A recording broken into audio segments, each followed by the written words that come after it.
Topics in post-harvest technology. Freezing injury of horticultural commodities.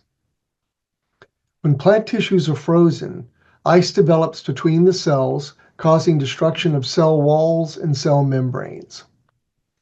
Freeze damage may also occur in some plant tissues when vesicles butt off the cell membrane during freezing. As water moves from the cell into the intracellular space during freezing, the cell membrane contracts and convolutes, and small portions may butt off. When the tissues are subsequently thawed, if the budded vesicles cannot reintegrate with the cell membrane will swell and burst. As a result of freezing damage, thawed tissues often exhibit characteristic water soaking, may collapse, and may also exude cellular contents to their surroundings. Freezing damage is a very different phenomenon from chilling damage.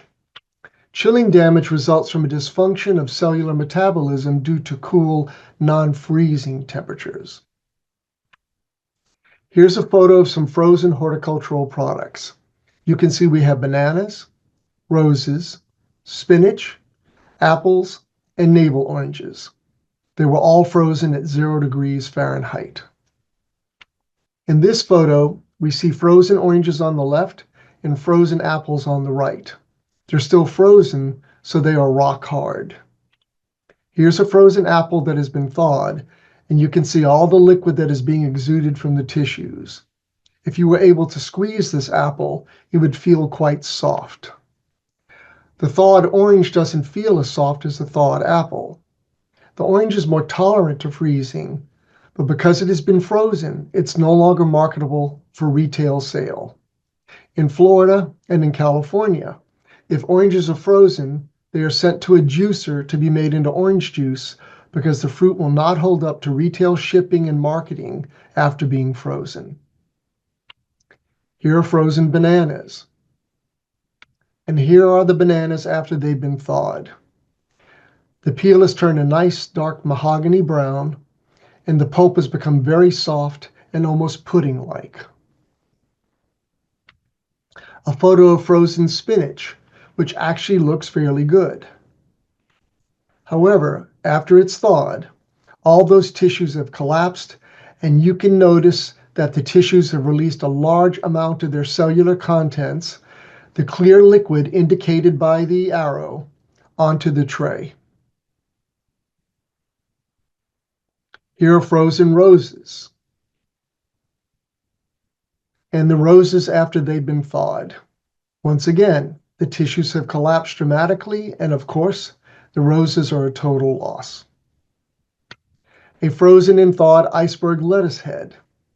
You can see the glistening on the surface and the darkness of the leaves. They're very soft and have collapsed. The head is unmarketable. Here are frozen russet potatoes. The skin is cracked because as the water in the potatoes froze, the ice expanded and caused the skin to split. After the potatoes have thawed, they release a lot of liquid that oxidizes to produce this brown liquid. The potatoes are soft, but not too soft. These potatoes could be eaten, but texturally and taste-wise, they're going to be inferior in quality compared to a fresh, non-frozen potato. Here are frozen cucumbers, and the same cucumbers that have been thawed.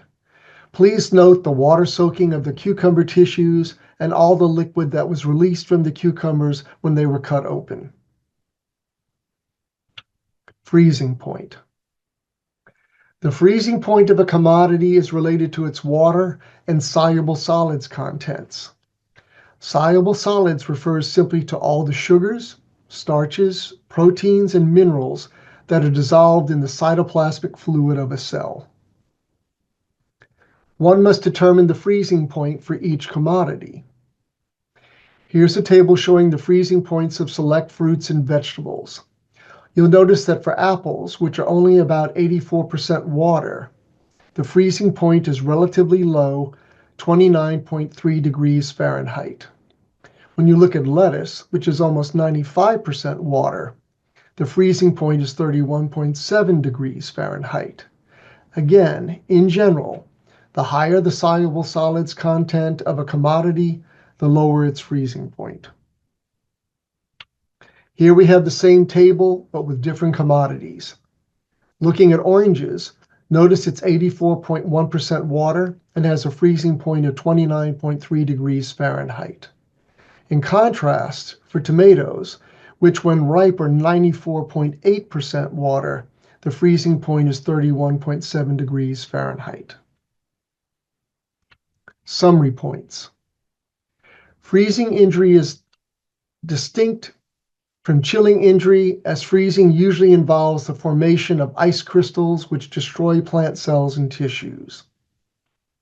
Chilling injury occurs at non-freezing temperatures and is the result of cellular metabolic dysfunction. Freezing injury and chilling injury are very different in appearance and are easy to distinguish from each other. Freezing often results in textural changes or tissue collapse, water soaking of tissues, and leakage from tissues. Freeze-damaged commodities are usually unsaleable and unusable.